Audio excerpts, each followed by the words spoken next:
Breaking news. Chinese ships suddenly vanish from the West Philippine Sea. The headlines flashed across every major network just after 5 a.m. The newsroom was buzzing, reporters scrambling for live updates.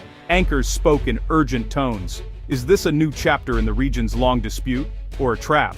They asked, eyes flicking between screens. The world was waking up to a shock. Before dawn, Philippine Navy patrols had sent out urgent messages. No Chinese vessels in sight. Not a single gray hull or white Coast Guard cutter. For months, years, these waters had been crowded, tense, filled with radio warnings and close calls. But now, silence. Calm. The kind that fills a person with dread. At CNN headquarters, the breaking news ticker was relentless. China withdraws. What's next? Scrolled across screens in red. Analysts tried to make sense of it.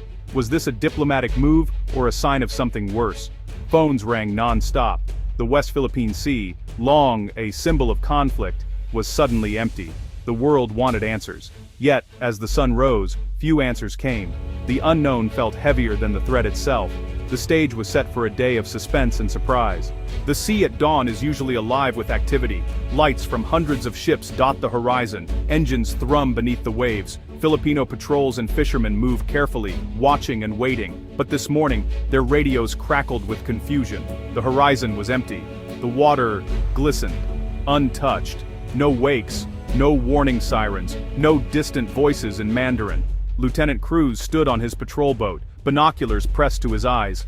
Nothing, not a shadow of a Chinese Coast Guard ship, or a militia trawler.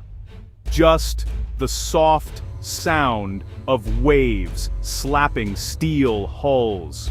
All clear, his radio operator said, voice trembling. It was almost too quiet. Other patrols reported the same. They called in, voices hushed, unsure whether to celebrate or worry. The Chinese ships had vanished overnight. The reefs stood alone, no gray silhouettes looming nearby. The tension didn't fade. It shifted, became something new. Suspicion. As the sun broke over the horizon, the vast blue looked peaceful.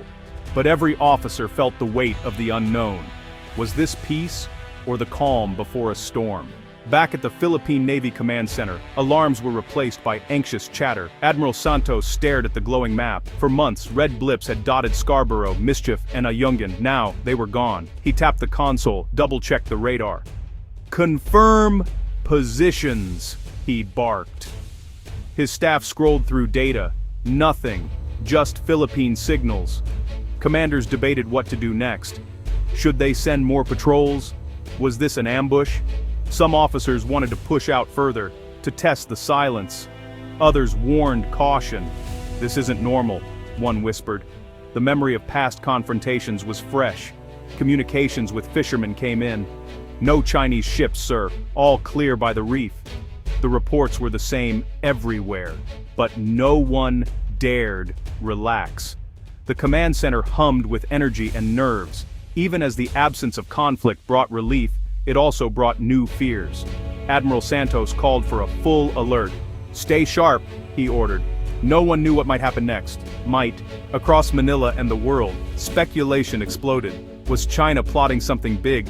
Had they developed new technology, stealth ships perhaps? Some whispered about internal troubles in Beijing. Others wondered if international pressure had finally worked.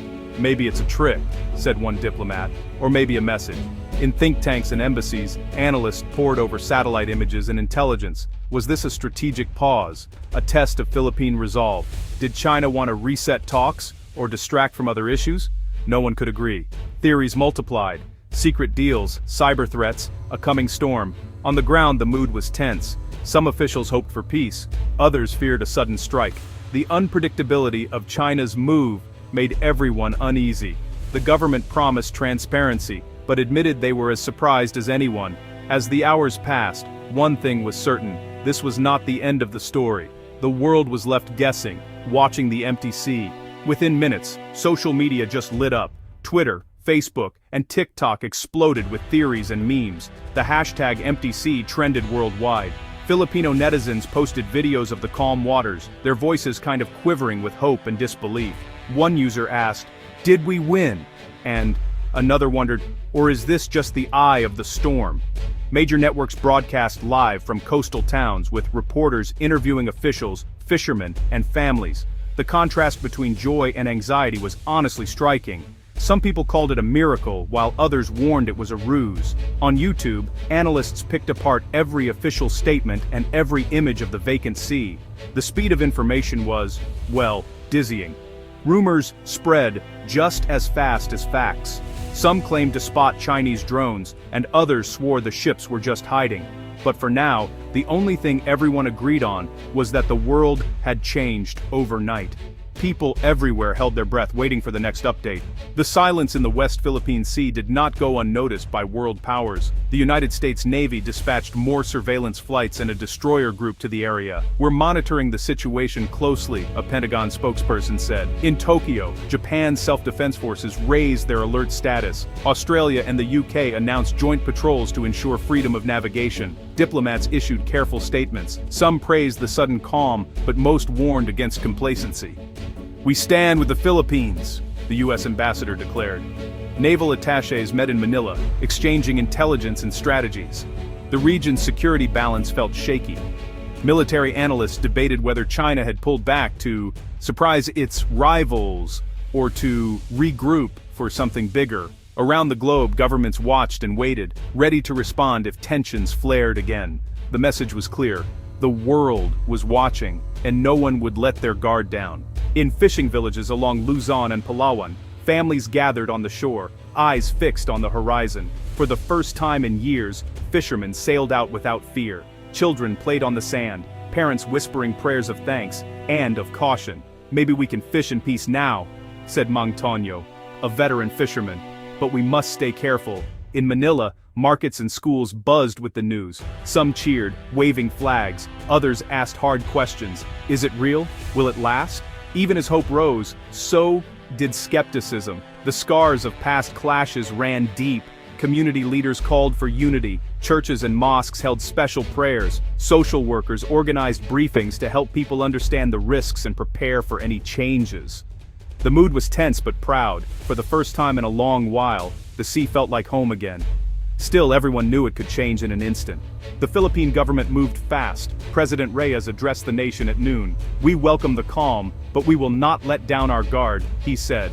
The armed forces launched new training drills. Coast Guard stations received upgraded surveillance tech. Civil defense teams practiced evacuation and rescue operations along the coast. Public awareness campaigns began immediately. Billboards urged vigilance and unity. Volunteers handed out leaflets on what to do if tensions returned. Local governments worked with barangays to strengthen communication lines. Young people joined community patrols. The whole country seemed to mobilize overnight.